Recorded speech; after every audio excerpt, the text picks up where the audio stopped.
Little Miss Chatterbox by Roger Hargreaves. Little Miss Chatterbox talked more than a lot.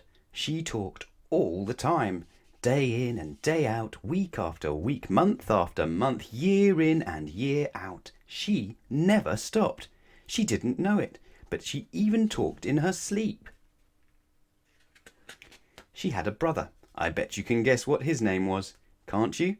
That's right, Mr. Chatterbox. She looks a bit like him, don't you think? You should have heard them when they got together. You couldn't get a word in edgeways, or sideways, or anyways. Have you ever heard about somebody being able to talk the hind leg off a donkey?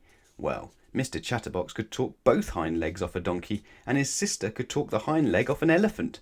Now, this story is about the time little Miss Chatterbox decided to get herself a job, which she did, in a bank, in Happy Land. At 10 o'clock one Monday morning, Mr. Happy strolled into the Happy to Lend You Bank in the middle of Happy Town. He took out his checkbook, wrote a check, and went to the counter. Behind the counter, on her first morning at work, stood little Miss Chatterbox. She smiled at Mr. Happy. Mr. Happy smiled back. "Good morning," he said cheerfully. "Well," said little Miss Chatterbox, taking a deep breath. "For the time of year it is a good morning, but not quite as good as the morning we had yesterday, and I dare say tomorrow morning will be an even better morning, but it's quite a good morning for Monday morning." And she went on and on and on, until it was time for the bank to shut. Mr. Happy was still standing there with his mouth open in amazement. He'd been there for hours.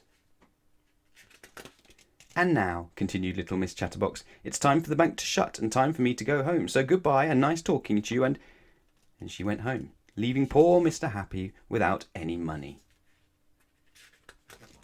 The following morning she was fired. She got herself another job in a restaurant, the Eat-A-Lot. It was Tuesday morning, and at midday Mr. Greedy walked into the restaurant and sat himself down at his usual corner table. He always ate there on Tuesdays, because that was the day they served extra large portions. The waitress came up to take his order. "What's the soup of the day?" Mr. Greedy asked the waitress. "Well," said little Miss Chatterbox, for she was the waitress, "the soup of the day is tomato, but we also have other soups on the menu, such as oxtail and vegetable and chicken noodle. But we will have lots of other things to start with, such as..." And she went on and on and on, until midnight. Mr. Greedy was still sitting there listening in amazement. He'd been there for 12 hours, listening. "And now," continued little Miss Chatterbox, "it's time for the Eat-A-Lot restaurant to shut and time for me to go home. So goodbye and nice talking to you." And she went home, leaving poor Mr. Greedy feeling rather empty.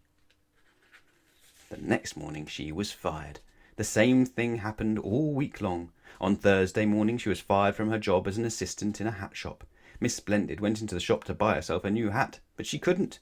"Oh, madam, I've just the hat for you, and I know you're going to love it because it's pink, and pink is your colour, and it was all talk and no hat. On Friday morning she was fired from her job as a secretary to Mr. Uppity. Mr. Uppity, incidentally, was the richest man in the world. I just thought you'd like to know. But poor Mr. Uppity didn't make any money the day that little Miss Chatterbox was working for him. Oh, no. Oh, Mr. Uppity, I've never worked in an office before, and isn't it exciting? Wouldn't you like a cup of coffee? And are you as rich as everybody says you are? And it was all talk and no work." But this story has a happy ending, because at the very end of that week, little Miss Chatterbox managed to find herself a job that suited her down to the ground and up to the sky. That Saturday evening, Mr. Chatterbox was at home in a Chatterbox cottage, which was where he lived. Mr. Chatterbox was cross because his watch had stopped, and he had arranged to meet little Miss Sunshine at 7 o'clock and had no idea what the time was. So he decided to telephone the speaking clock to find out what the time it was. He dialed the number. "At the third stroke it will be 6:25 and 15 seconds. Little Miss Chatterbox took a deep breath. "Pip, pip, pip. At the third stroke it will be 25 and 20 seconds. Pip, pip, pip. That's funny," thought Mr. Chatterbox to himself. "That sounds just like my sister."